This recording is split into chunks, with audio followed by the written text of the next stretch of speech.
నేను అది చెప్పాను కిందాక 3 నెలలు పోతే ఈ రాష్ట్రంలో తెలుగుదేశం పార్టీ ఉండదని నేను ఎప్పుడో చెప్పాను కదా. ఇప్పుడా కొత్త అమావాస్య తర్వాత తెలుగుదేశం పార్టీ రాష్ట్రం ఉండదని చెప్పాను లేదు మీకు. ఇవాళ కొత్త చెప్తున్నాను, ఇవాళ చెప్తున్నాడు చంద్రబాబు నాయుడు.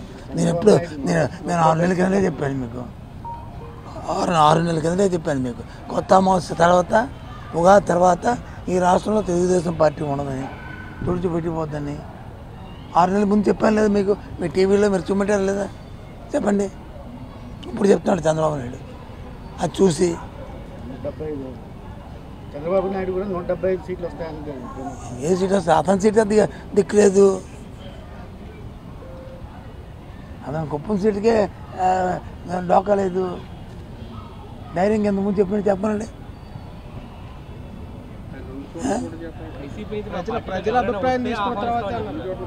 అదే చెప్తాం మరి.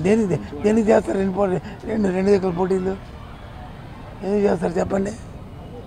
ఎందుకు చేస్తారు? పక్క రాష్ట్రంలో నాయకులు 2 సీట్లలో దేనికి చేస్తారు? మంత్రి అక్కడెక్కడ పోటీ చేస్తే 2 జిల్లాలు గెలుస్తాడని అన్నారు కదా. మరి చంద్రబాబు నాయుడు కూడా 2 చోట్ల పోటీ 2 జిల్లాలు గెలుస్తాయని మాట మార్చుకో దయచేసి, మాట మార్చుకో. నేను 2 దగ్గర పోటీ చేస్తే మంత్రి అని అన్నాను. నేను మార్చడం మూలంగా ఏదైతే ఇంతకుముందు ఎరస్ట్రోల్ జిల్లా ఏదైతే ఉందో, ఎరస్ట్రోల్ కాన్ఫరెన్స్ ఏదైతే ఉందో అది చాలా బలవంతమైంది. అది ఆటోమేటిక్గా ఆయన గెలిపించుకునే స్థామత ఉంది కాబట్టి ఇక్కడ గెలుస్తుంది, అది గెలుస్తుంది అని చెప్పారు. 2 దగ్గర పోటీ చేస్తానని చెప్పాను ఆయన. మరి చూడండి ఎంత మాట మారుతాడో చంద్రబాబు. అతనేమన్నాడు?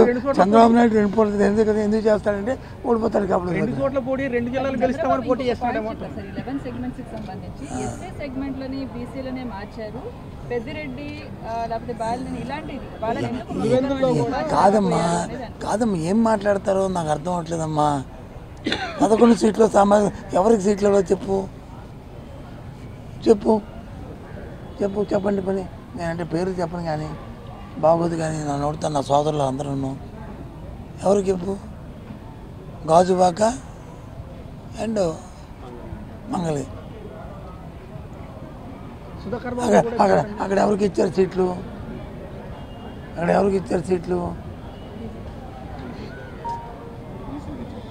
మరి ఇంకే ఏం మాట్లాడతారమ్మా?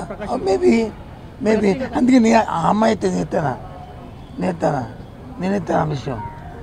నేను ఎత్తాను చెప్పు. నేను ఎత్తాను ఆ విషయాన్ని. రానా ఎత్తింది కానీ నేను ఎత్తాను. ఆ అమ్మాయి ఎత్తింది ఆ విషయం. నేను ఎత్తలేదు కదా. నేను వచ్చి మాకు 175 స్థానానికి వెళ్ళడానికి అవకాశాల్లో మా తాలూకా ప్రక్రియ మా తాలూకా జరుగుతుంది. ఆ విధానంలో భాగంగానే మొదటి విడిగా 11 మందిని చేశామని మనం ప్రెస్ కాన్ఫరెన్స్ చెప్పాం కదా.